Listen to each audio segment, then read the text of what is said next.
The English word for rishi is seer. Our rishis were visionaries, specifically when it came to sociology. And we find in Sanatana Dharma that every month we have an utsava. Utsava means to lift up. And that is to lift up our vision, to lift up our spirits. In January we have Makara Sankranti, Lori, Pongal. In February is Mahashivratri. March is Holi. April there's so many birthdays. Lord Rama, Hanumanji, Mahalakshmi. This Sunday is Adi Shankaracharya's Jayanti. Because our rishis knew that when we interact with the universe, we get tired. We get beaten up. I distinctly remember Swami Shantananda sharing at the 2011 Masamadhi camp in Chicago that we're all boats and we leave our dock and we hit each other, we run into storms, things grow on us, the wood breaks away, and then we come back to the dock and we're repainted, we're restructured, we're refueled. And he was saying that the Masamadhi camp, or the remembrance of Gurudev, is the same way. Our rishis envision that these utsavas are a way to make us stronger. And all of these utsavas are based on the remembrance of the Creator, of the Lord. Because as soon as we forget the Lord, there's a disturbance in the mind. As soon as we remember the Lord, there is no disturbance in the mind. That's why some of us find japa and contemplation so challenging, because we think about everything but the Lord. We think about work that we have to do, we think about pain in the body. But if we actually think about the Lord, we can go on for hours with japa. We can be lost in contemplation. Our saṁkāras are another creation of these rishis. Sanskaras means well done. And these saṁkāras take place at all significant stages of our life. There are 41 saṁkāras. Now 16 have become popular. And out of the 16, there's only one that has truly become popular. Which one is that? Marriage, or vivaha. And you know that for two reasons. Number one, obviously I'm going to say that at a marriage retreat. The number one samskara is antyeshti, death, and we're at a marriage retreat. And also because every time we go to a wedding and we see on our seat or two young pretty girls handing out these booklets saying this is the 13th samskara and this is so important, and on and on and on. So we know, yes, samskara. These samskaras, though happen at significant stages of our life externally, are actually a transformation of what's inside. Vision. To go from a couple who accidentally has a child or purposely has a child, it's very different. One is based on lust, one is based on attraction. One is uncontrolled, one is controlled. See the vision. Karma and karma yoga, the only difference is the yoga, the vision. I heard recently, if you take the letters N-O-W-H-E-R-E and apply it to God, nowhere is God. But with a different vision, it's N-O-W, then H-E-R-E. Now here is God. Just the change in vision. The nature of the universe is to change. And wherever there's change, there is challenges. Right now, we are finding the weather to be challenging because we want it to change. But you don't realize that God's played a trick on us. He's fast forwarded 6 months. We're in November. This is actually November 2nd, 2014. The universe is always changing, and wherever there is changes, there will be challenges. And when it comes to challenges, they are problematic challenges, and there are challenges that are just challenges. The difference is whether I believe it's a problem or not. For those who have seen the movie Kung Fu Panda, Master Shifu goes to Master Oogway and says, I have some bad news for you. And what does Master Oogway say? There's no bad news, there's no good news, there's only news. There are only challenges, and challenges will be where there's change. It's impossible to escape that. But a problem, that is what we project. That is what we insert into this experience. Now, if we think of the greatest change in our lives, one of the greatest changes in our lives has come the day that we decided to get married. The day we did get married. One of the greatest changes.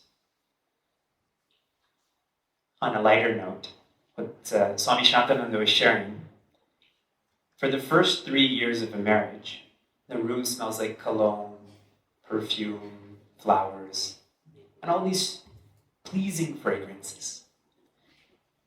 From 3 to, let's say, 15 years, 3 to 10 years, it smells like diapers, baby cream, hand sanitizer, and so on and so forth.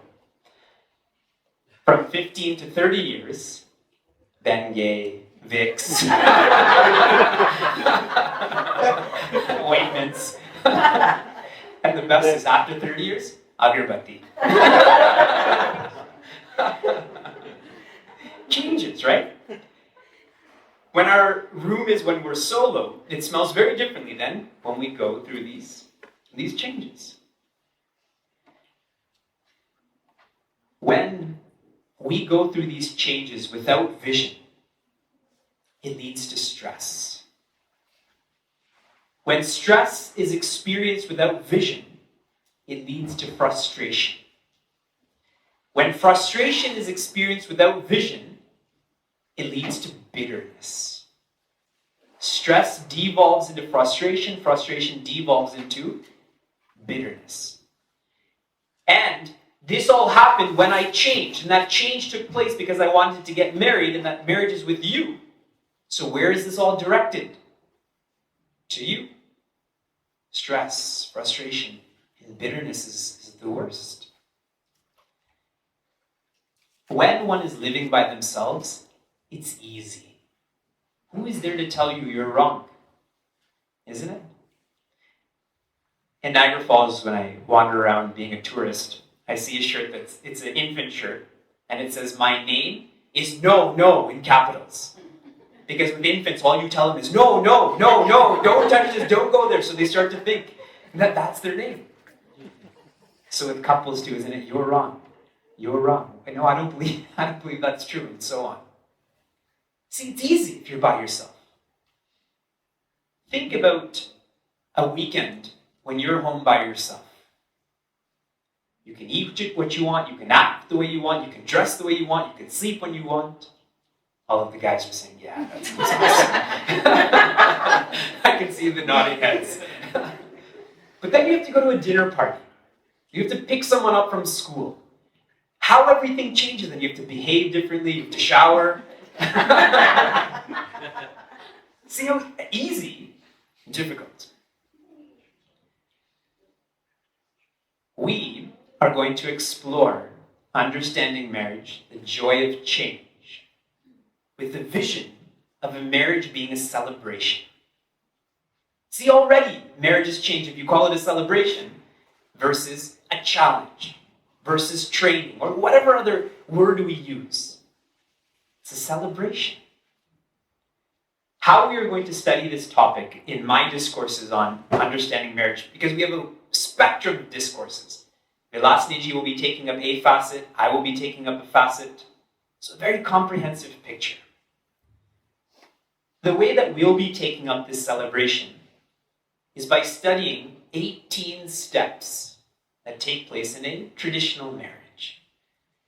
And please keep in mind that no marriage is the same. People in Cleveland will get married differently than people in Pittsburgh. People from Bangalore will get married from different people in Bangalore. Same state, but there will be differences. Each wedding is different, just like each couple is different. No two people in this room, or single person in this room, is the same at all. Each couple is so unique in that way. That is something to smile about, to know that we're unique in that capacity. So the vision of a celebration. By a quick show of hands, how many of you have not been married for a year yet? Okay? 0 to 5 years. 1 to 5 years, sorry. 5 to 10 years? 10 to 15? 15 to 20? Should I keep going? 20 to 25? Feels that way.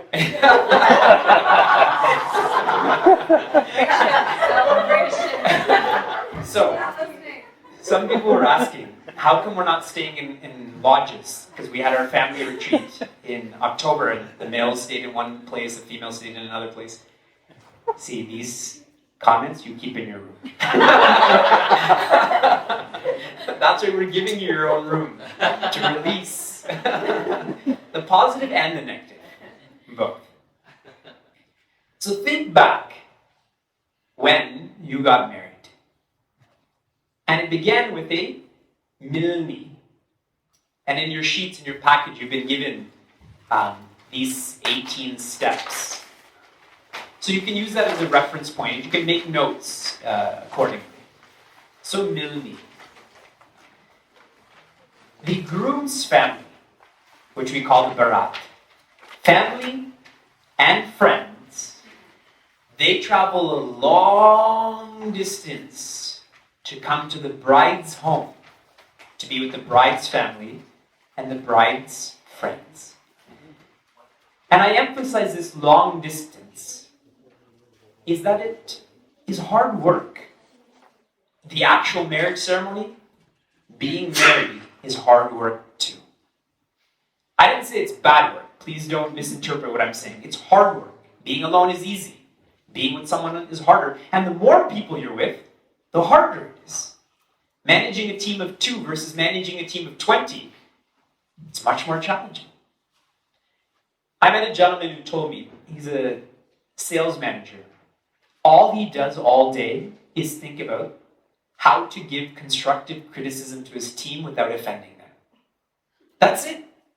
That's his job as a sales manager, is to tell people they're wrong or to do it better without hurting them. See how challenging it is to be with more and more and more people. In Sanskrit, there's a saying, where there is one, there is shanti, peace. Where there is 2, there's kranti, anger.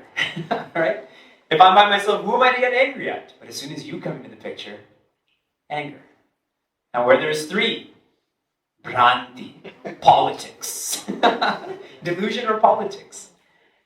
Even imagine you have parents and 3 kids. Those 3 kids will vote with each other to go against their parents on where to eat or what movie to see. See how the politics begins when there's 3. So it's hard work. And this barat coming to meet the bride and her family and friends symbolizes that hard work. And this barat, when they come to the bride's side, comes simply. They stay at shelters, they stay at the temple. And now I know that's not possible. It's probably illegal to do that now. But the vision of simplicity. Now many times barats come in showing off to the other side. How would that other side feel then? I come to Pittsburgh and keep talking about, the Niagara Center. It's much bigger than the Pittsburgh. Do you care? It's okay, I'm just saying it politely. See the intention, that if I come in showing off to the other side, how does the other side feel? And it's not what I come with, it's how I come, meaning who I am, that is more important. This milmi means merger. It is the merging of 2 families into 1. No different than the vision of Vedanta is a merger of the Jiva with Brahman. So that's, even though it's very close, but we believe it's distant, at least let me begin with one person, one family, one friend, and to continue with that. During this time when the bridegroom comes, the mother of the bride puts a Vijaya Tilak on him. She marks his forehead upwards, saying, may you continue to rise. And that is a great blessing. She's showing how to welcome someone. And the message to this bridegroom is, the way I welcomed you, you welcome my daughter in the same way. So right from the start, everyone is clear about the sanctity of this relationship. And then various parties in both families meet each other. The fathers meet each other, the sisters meet each other. And what that shows is that this relationship is only possible because of everyone else. If my grandfather was never born, that means my father would never have been born, which means I would never be born. So my grandfather is the cause, I am simply a effect. And that's what Pujya Gurudev teaches in the logic of spirituality. The effect can never be greater than the cause. See, with such humility, should I embrace this relationship that it's not about me, it's about we. That there are families that are merging, not individuals that are merging, which is very different than Indian movies. Every Indian movie is based on individuals merging, not families merging. So we need that correction. I highlight a specific Indian movie, Dilwale Le Jayenge, DDLJ, right? We think of a Bharat being a very romantic expression. I'm going to come in and sweep this girl off of her feet and take her with me, or vice versa, it doesn't matter. But what happens to the family then? If you're leaving your child for the first time this weekend, and they've sent you a picture of them with their sad face saying, I miss you, Mom. This is the first time we're away. And now I've reminded you of that. Are you listening to anything I'm saying then? Your mind is over there.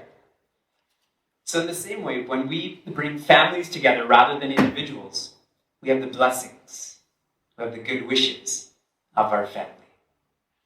So this first casual step, which is a milni, or the barat coming to meet the bride, there's a lot to think about. A lot deeper than what we take it for. The milni.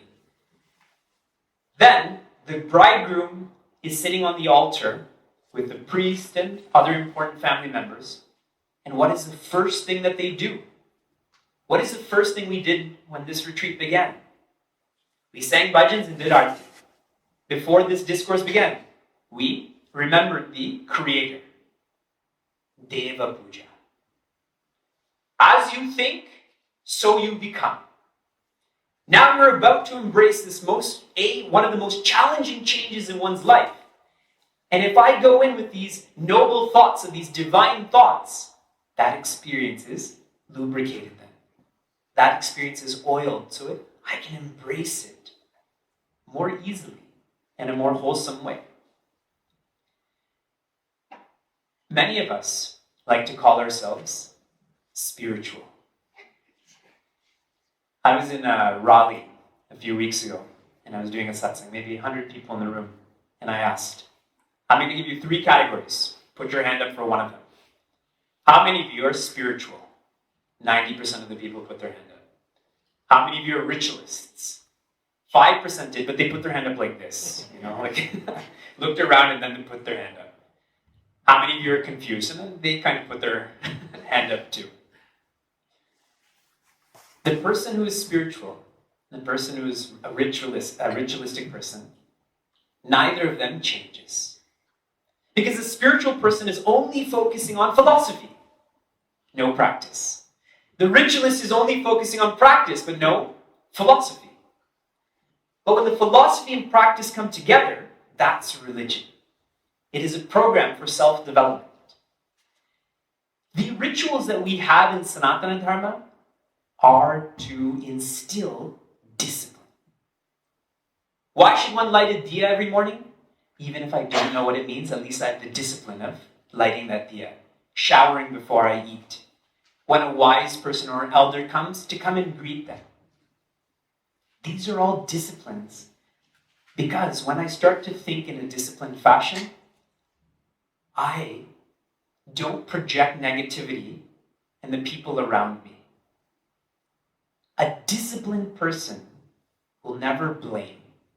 An indisciplined person will constantly blame.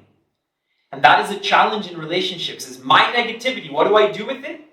The path of least resistance is to offer it to you. The path of most resistance is to keep it to myself, to absorb that, to assume that responsibility.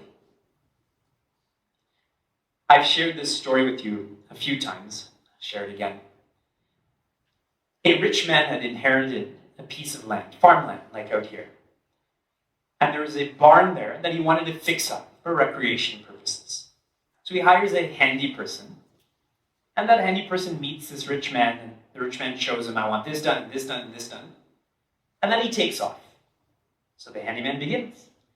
And there's some concrete in the ground, so he has this pile driver, and he's pulling it out, but his bit breaks. So he goes to get another bit and to screw it on, but then his screwdriver breaks. So he gets in his car to buy a new screwdriver, but his car breaks. Obviously, it's a story, right? Everything breaks. And he just couldn't work then. And all day he just waited. Finally, that rich man came and saw him and said, what happened? He narrated, don't worry, I'll drive you home. And he's sitting in this man's car and he's totally stone cold. Full waste of a day. He gets out, but thoughtfully asks that his employer to come inside and meet his family. So the employer obliges him. He's about to walk in, but there's a bush outside of his house. And he starts rubbing this bush with his hands. And he opens the door, and he totally transforms. He hugs his children, he kisses his wife, he's a completely new person. And the employer's shocked at this change. And then he's just watching all of this. After some time, he wants to leave, and the handyman walks with him back to his car. And that employer couldn't help but ask, what happened to you? You went from being stone cold to being totally affectionate. What were you doing to that bush? And that handyman says, what happens at work belongs at work. My stress, my frustration, my bitterness. And when it attaches to me, before I go home, I untie it and tie it to this bush. And then I go inside because what do my children and wife have to do with it? And the next morning when I go back to work, then I untie that and tie it back onto me. But magically, it's always less. See the discipline to not bring that home. And that discipline came from doing these rituals with meaning. So we begin with our Deva Puja, where we worship Bhagavan Vigneshwara, Lord Ganesha. We do our Navagraha Puja, which is to the 9 planets, or the universe, simply put. Now, here some people argue, why Bhagavan Ganesha first? Worship Lord Shiva. I'm a Shaivite. Shaivites. Don't you know Lord Shiva worships Lord Vishnu? Devi empowers both of them. And they get into these arguments. Isn't it true that when weddings are planned, this is it. Who should we worship first? Whose name should go first on the card? Where should someone sit? See that? It's not a marriage, it's a competition. And we do it with God. The gods are competing now too. Whoever evokes that devotion is who should be worshipped.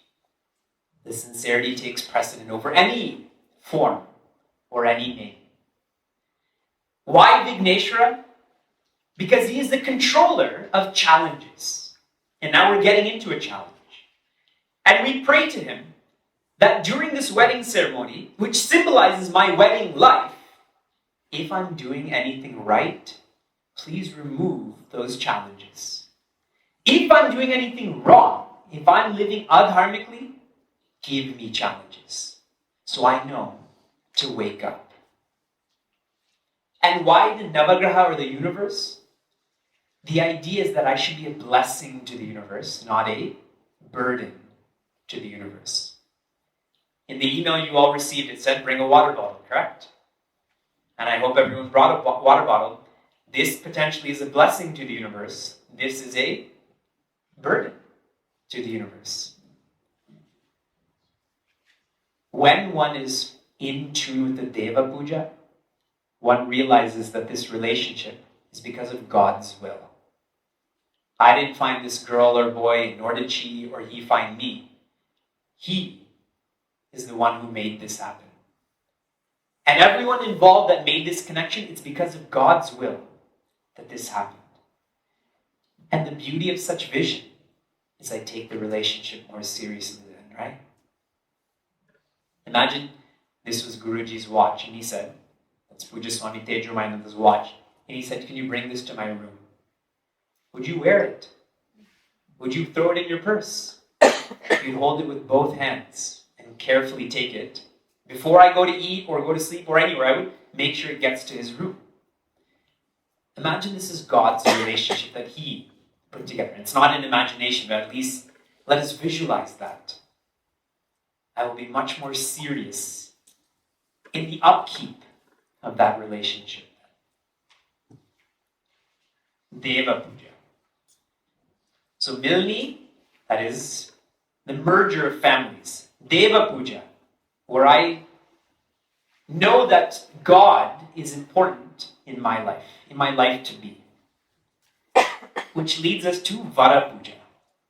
And all of the males are very fond of this. What does Vara mean? Vara means male. Vara also means the best. This is for everyone. Yes, this is us. Vara does mean male. Vara does mean best. And the idea here, a bridegroom is called the best, is treated as being the best because it teaches him that he should treat her and everyone else with the same respect. Respect cannot be demanded, it can only be commanded. Meaning it can be earned. Someone who doesn't respect anyone else never is respected. Someone who respects everyone else is always respected. So this family has vision that we're going to offer respect to this bridegroom so that he understands and appreciates that the same should be reciprocated. But many misinterpret this. Why? Why should we treat him as the best? We're equals. Right from there, that competition, that jealousy begins. But in a couples, one person can do one thing well and another person can do another thing well. Why is it that we have to do the same things well? Someone can cook, someone can clean, someone can drive, someone can navigate. Why do we always have to do everything the same and equally as well? That's an inefficient couple, really. On an assembly line, does everyone do the same work? No. You do what you're good at, I'll do what I'm good at, and this is how we become the best. So tonight the Penguins are playing the Rangers. And I know you all know that. You're waiting for me to stop, so yeah, 9:30. That's when he's going to finish. The third period will be 10 minutes in. We'll find out the score. When Sidney Crosby is playing, Canadian, how are the Pittsburgh Penguins? Better, even though he's not very good in the playoffs for whatever reason. But when Sidney Crosby's playing, the whole team gets better. When Michael Jordan's playing, he makes everybody else on the team a Hall of Famer too. Scottie Pippen, Dennis Rodman, etc. He helped them be like that. Wayne Gretzky, in the evolution of his career, stopped scoring goals and started gaining his points through assists. He started focusing on making his team better. So if my partner is the best, they help me become better too. It's that holistic purpose, not an individual purpose. During this time, that bridegroom is fed a combination of butter, honey, and yogurt. Why bunny? A bunny. Butter, honey, and yogurt. Bunnies. He's fed bunnies. Butter or ghee. If you go to Punjab and you eat paranthas in the morning and you don't put butter on, how does the person making the parantha feel? They look at you like this. I'll give you one of these before you don't eat with that butter. Because butter is supposed to make you strong, that ghee. So the idea for this bridegroom is we want you to be strong. Because you're not carrying yourself only, you're here to carry someone else too. Why honey? Whenever our tea is bitter, we don't want to put agave on because it doesn't taste like anything. We don't want to put sugar in because it's too strong. So we put some honey. It's a sweetener. We want you to be sweet too. In our tradition, on the last day, when someone leaves our home, what do we give them? Mithai. And the idea is remember how sweet your experience was and come back. So if you don't want them to come back, then give them the opposite. Sheila and I were staying at someone's house and they had two young girls. And very innocently, the one young girl says, "So when are you leaving?" Not that she wanted us to leave, she just wanted to plan, but very straightforward. When are you leaving? When are you leaving? So honey and yogurt, curd. It's in all the South Indians in the room. Why do you eat curd at the end of your meal? To make that meal more serene. If you've eaten chilies, if you've eaten gunpowder, then you need that, that curd to make that more smooth. Sheila's family is from South India. My family's from North India. I've developed an appetite for spicy food. So today when someone was saying, the hot sauces were hot, I thought that was like sugar sauces. So at the end, when we eat with our parents, then Sheila's father always asks me, "Do you want some curd rice?" at the end. And I smile and I look at him straight in the eye and say, "No." And he has a minor heart attack every time. "What do you mean you don't want curd rice? How is this possible?" So the curd is serenity. That we want you to be serene as well. Strong, sweet, serene. Don't we want our significant other to be like that? Now, many of you have heard me give talks on our full saṁkāras. And jata karma, when a child is first born and the umbilical cord is still attached, the father feeds the child the same. And now that you're independently eating, we want all of your experiences to be strong, sweet, and serene. Now at the time, someone was mentioning, why honey? How come infants, they can't eat honey? Sugar, fine. Agave, whatever you want to give. Botulism, you can't. Some saṁkāras are wrong. The sweetness is the importance. Vara puja. It's not just I'm the best, meaning the bridegroom. It's much more than that. After that, we get to KonyaPrivation. The bride's not even there yet. The bride's family is there. The bridegroom is there with his family and friends. The bride is not there. And why she's not there is because if the bridegroom and his family and friends have not prepared themselves, she's not coming then. Same with us. If we're not prepared, we are not going to see our Creator. In chapter 15 of Srimad Bhagavad Gita, last shloka, which we all chant, Lord Krishna calls Prince Arjuna by two names. He calls him Anagha and Bharata. And what Guruji had shared with us, Anagha means pure, prepared. Bharata means the one who revels in knowledge and light. He said our responsibility as students is to make ourselves Anagha, prepared. The Guru's responsibility is to make us Bharata, full of knowledge. But if we don't do our part, the Guru cannot do his or her part. Sometimes I've heard this where someone had gone to one of our acharyas and said, you've gotten a lot better over the years. Senior acharya, they're talking about, you've gotten a lot better over the years. And that senior acharya is really, thank you. I didn't realize. That person is getting better. They're more prepared for the knowledge. So this KonyaPrivation shows that the bridegroom has to be prepared for the bride.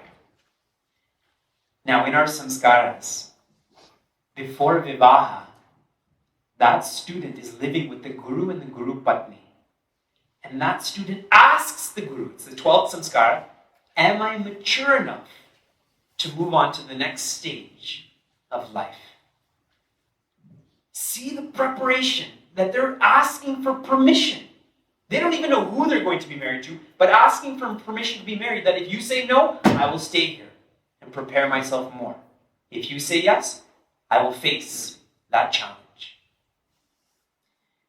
Then the bride comes, and she tends to be escorted or carried by her brothers or cousins or her aunts. And the idea is that her family carries her to the altar, because that's how important she is. We don't randomly put things at the altar, right? We put garlands and rice. We don't put our socks or our bags on the altar. Same goes, that we're carrying this naivedyam, essentially. We're offering this to you, the Creator. This is God, you're the one who made this happen. And there's a subtle message to the bride and her family that her dependents are helping her to become independent.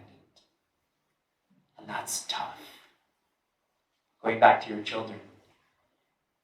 Many people were resistant to coming here without their children.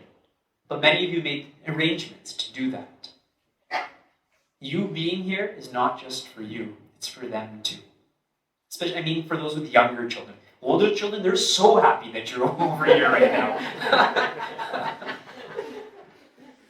But those with younger children, it's training for them to realize that they need to be independent too. Now please be cautious. There's an age of independence. Okay, it's not when they're 2 or 3. We were at Bhikshan once home, and we were talking about how our children are not ours, they're God's children. We are custodians, we are caretakers. So one 6-year-old, she's listening so intently. And I'd finish what I'm saying, and she goes, Mom, but I'm yours, right? I come from you, right? You're so scared at what was being said. But this is training on being independent. Many of you are in your professional jobs, whether it's being involved in software or real estate or medicine.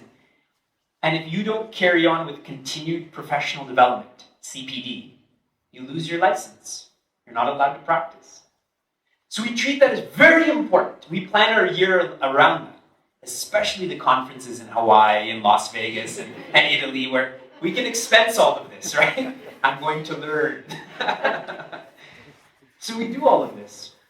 Isn't this the same? Isn't this a more comprehensive training? I believe it's a more important training too, because that brings me wealth, essentially, outer wealth. This brings me inner wealth. So it's a message for the family and the bride that they're there for each other, but that independence has to be acknowledged as well.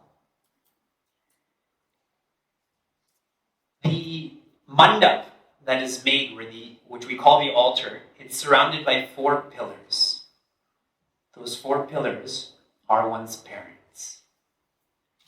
That the reason that bride and bridegroom are there, and I'd like to make a stipulation here. I keep saying bride and bridegroom, any combination. Okay? Just for the sake of English, I'm just going to say bride and bridegroom. Just like we use he traditionally when we write books. So this is just for simplicity. It's one's parents that this altar is even possible because of one's parents. That is a humbling message, to know that it's my parents who have created this environment for me to go further in my life.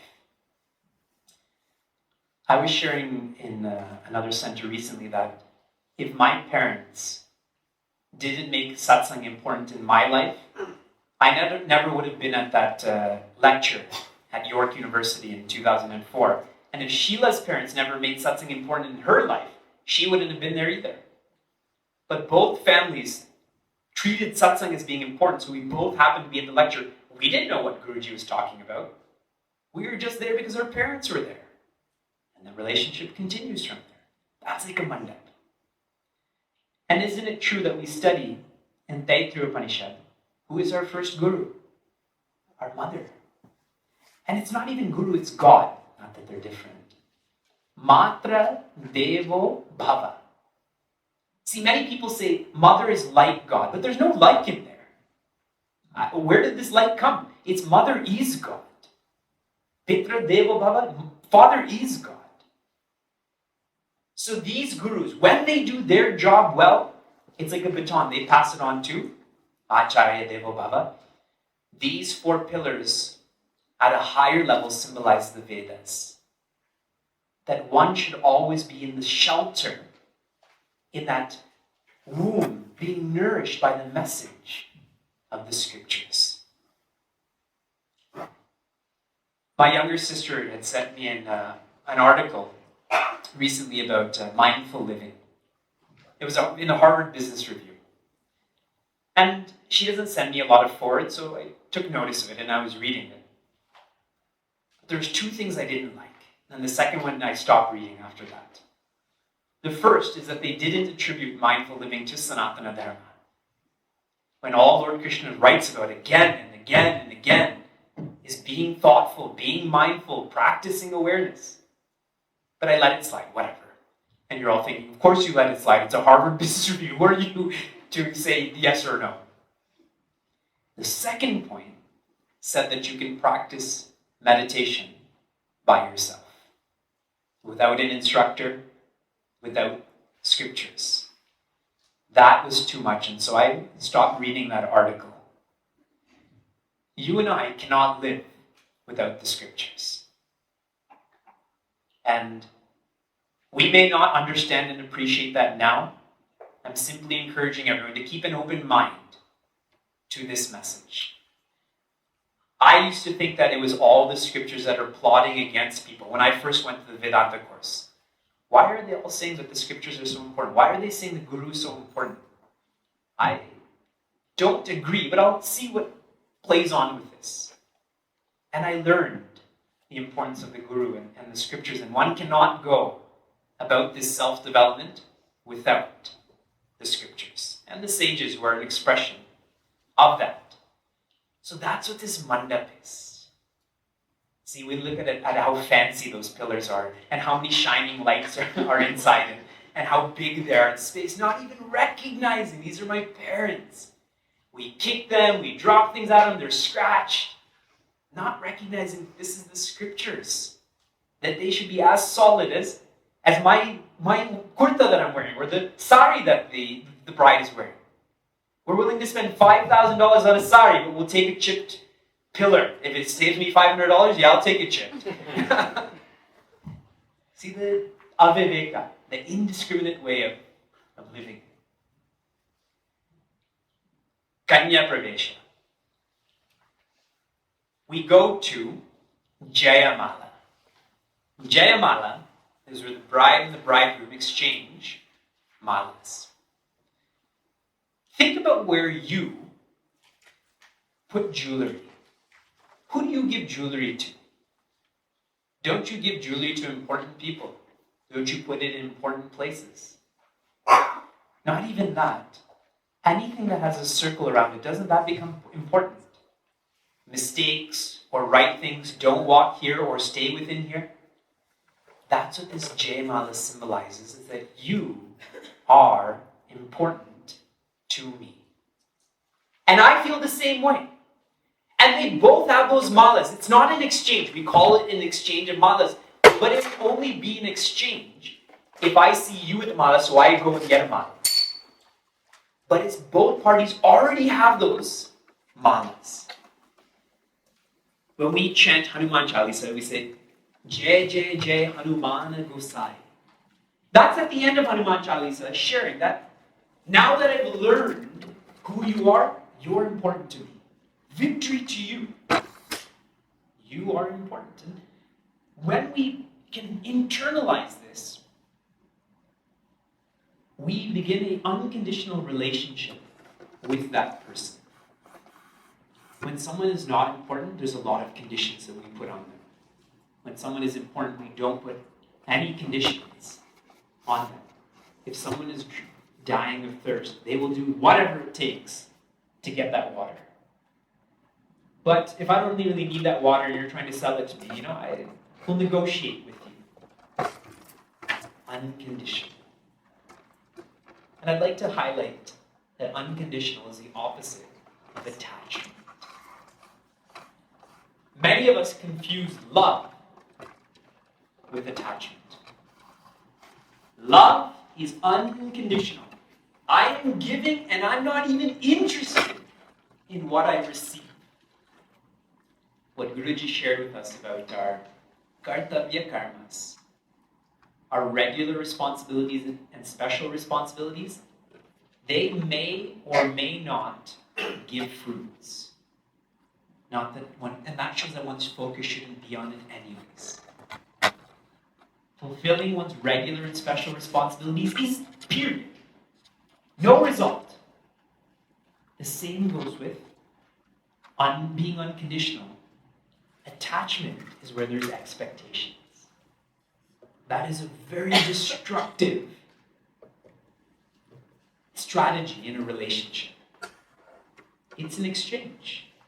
I give you this, expecting you to give this back to me, or whatever. And if you don't, then what happens?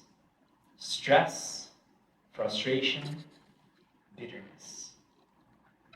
And we experience it in pockets. When parents have infants, it's unconditional. What do we expect from an infant? Nothing. But we give freely. But as soon as they become more conscious about their form, their name, what happens? We become conscious to start, we can insert an expectation here, and here, and here. You can do better in school. Do you know who's your parents? Do you know who your grandparents are? Do you know what kind of school I sent you?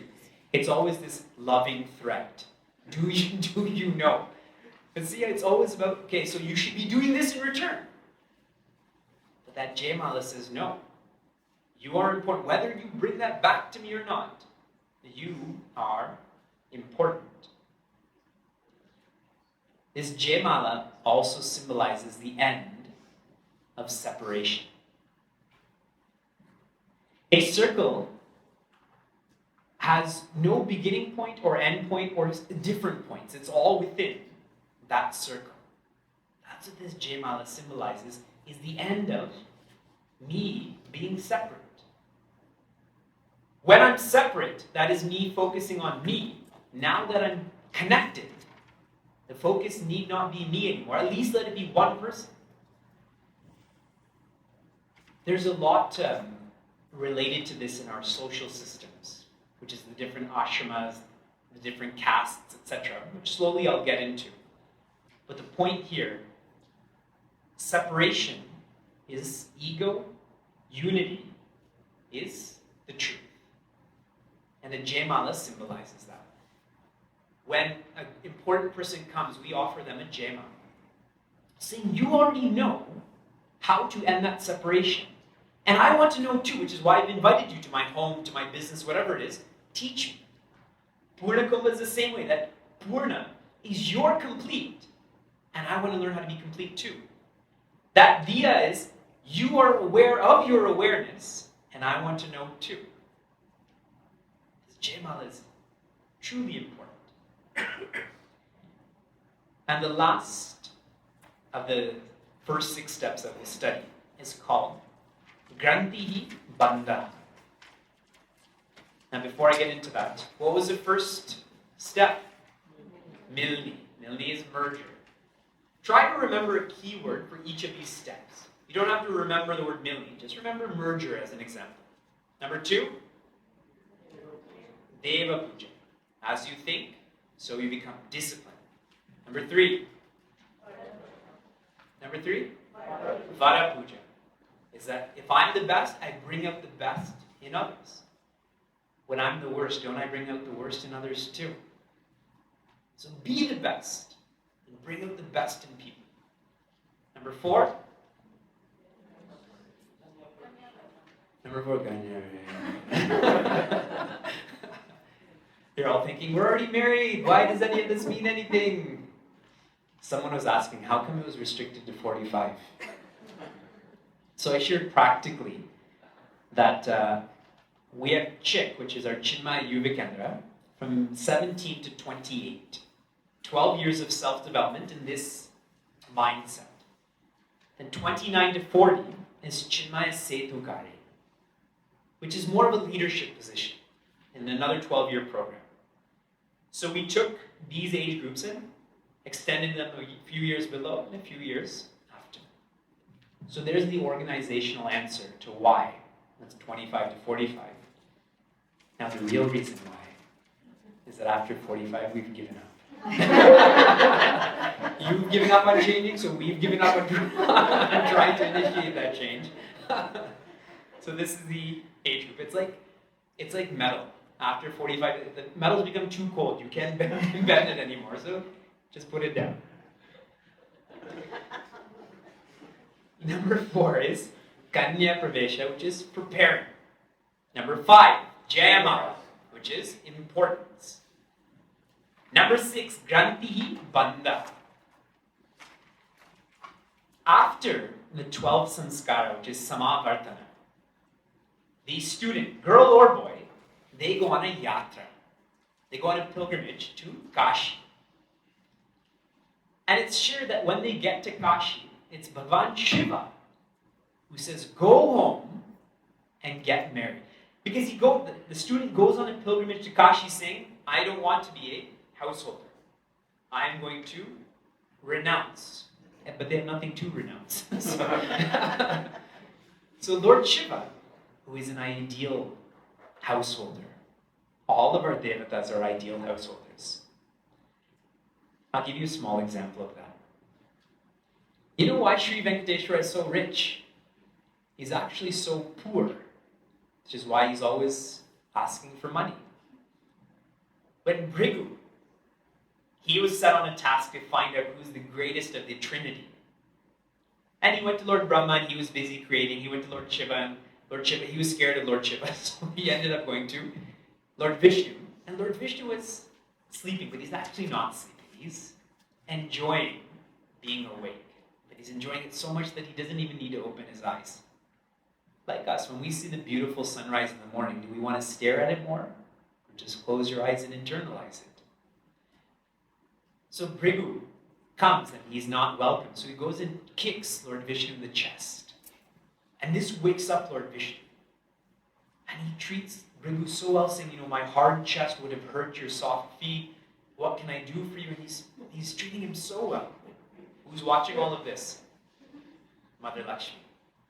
She's jealous, right? She massages his feet all day and he's sleeping. Bhrigu kicks him and this is the treatment he gets. So she says, I'm out of here. I'm leaving. So she comes to Earth. And she's manifested in a very ordinary farmer's home, farmer's family. The Bhagavan Vishnu, like I said, a devoted householder, never lets her leave his radar. Physically, she may not be there, but he goes in pursuit of her. But when he manifests, he's dirt poor. Lakshmi is gone, so he has no money. And back in the day, the dowry went to the girl, not to the boy. We're not going to touch that subject. Just, you heard it, now forget about it. So,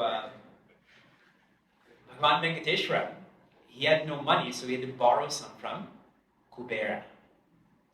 And Kubera is the original loan shark. And he's really tight. We think of these, instant loans are sharks. He's the loan shark. So whatever money he got, he gave him dowry and he got married to Bhagavati Lakshmi. But he still owes that money. That's why Kubera just keeps collecting and we keep funding. Bhagavan Venkateshwara's marriage and in it forever. On a side note related to that, he doesn't want our money, he wants the thoughts of money. See, money infatuates us. The thought of money infatuates us. Money doesn't infatuate us, it is the thought of money. That's what Bhagavan Venkateshwara wants. But it's much easier to give money and not think about him than to give up the thoughts of money. And I'm only asking all of us to think about this the next time we're at the temple. What does Bhagavan really want? So do you know where I started all of this? Yatra. Bhagavan Shiva sends that student back saying, go get married. Because whatever you're expecting on this pilgrimage, you will get in the journey of being married. During this time, the scarf of the bridegroom and the sari of the bride, it's tied together. Grantaha means knot, bandihi means it's bound together, these knots. The message here is that until now, we were both alone. And in being alone, this was conducive to being selfish. Where all of my resources and time and effort was directed to me. But now we are connected. This is me beginning to practice selflessness. Where my resources and time and effort is now being shared with you. Even with taxes, right? Don't we have to file joint taxes, bank accounts, etc.? So it all started with our wedding ceremony. And at a higher level, we have the knots of the heart. Hridaya Grantihi. There's 3 of them. They are avidya, kama, karma. Ignorance, desire, action. Think deeply about why we act. And if we think deeply, it is because I feel incomplete.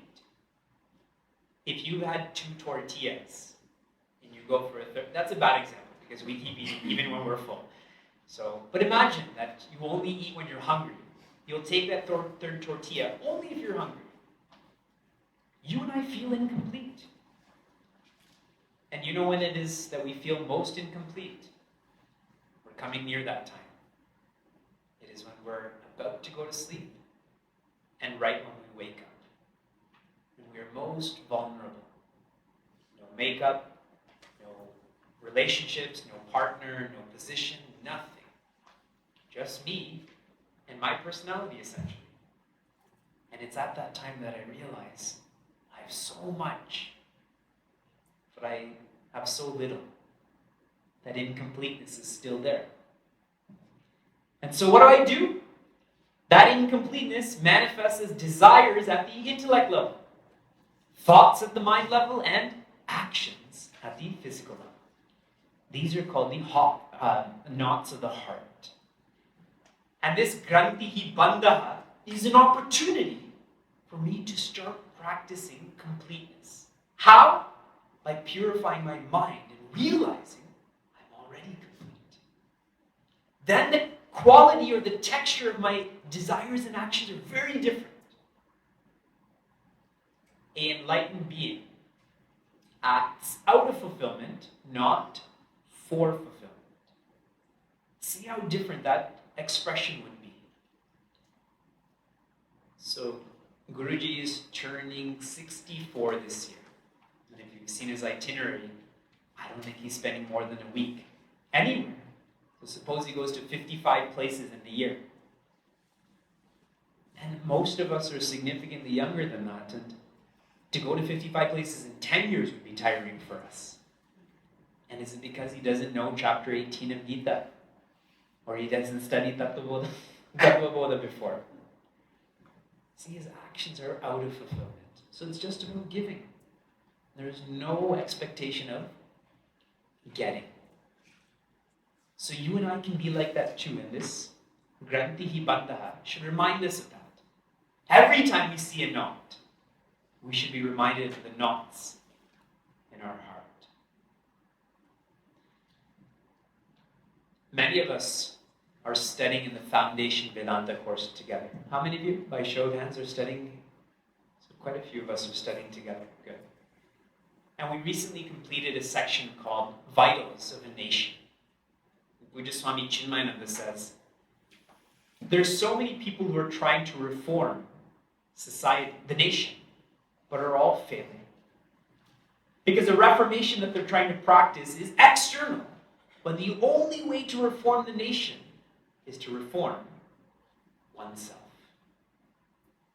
I read Gurudev had shared, the reformation of one person, that is Ramana Maharishi, has been the cause of the reformation of thousands of people. And he hardly said anything.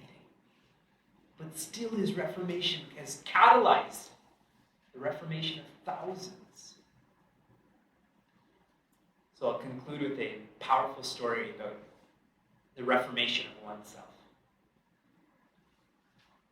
It was on Ramana Maharishi's Jayanti, or Masamadhi, a significant day in his life. And Gurudev was asked to speak about him, on him, in Chennai. So huge auditorium. Ramana Maharishi is a great saint from Tamil Nadu, for those who are unaware. 1,500 people there. Gurudev walks on the stage, sits down, closes his eyes. 1 minute passes, 2 minutes pass, 3 minutes, 5 minutes, 10 minutes, 15 minutes, 30 minutes. No one dares come on stage to say, are you speaking about the subject, or did you fall asleep? Right? After 45 minutes, someone has the courage to share, Gurudev, will you be speaking on Ramana Maharishi? And he opens his eyes and says, and that's what Ramana Maharishi was all about. And got up and left.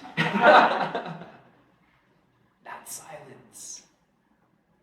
So for us too, as we understand marriage, the joy of change, this is no different than the path to enlightenment. This is a sadhana.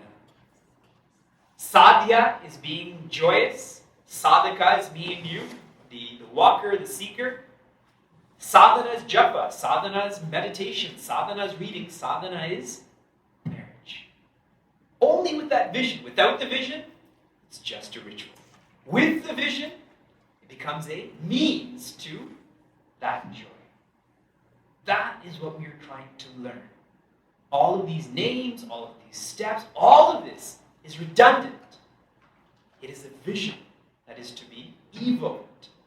Invoked and then evoked around us. The key to relationship management is be happy.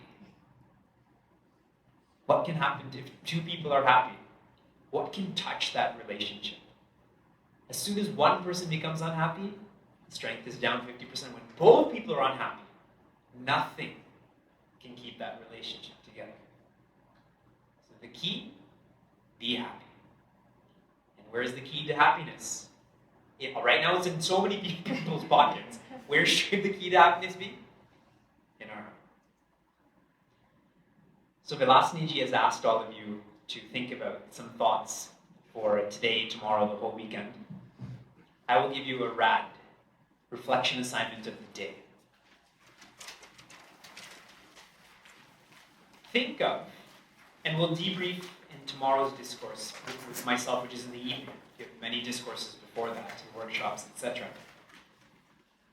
I want you to think about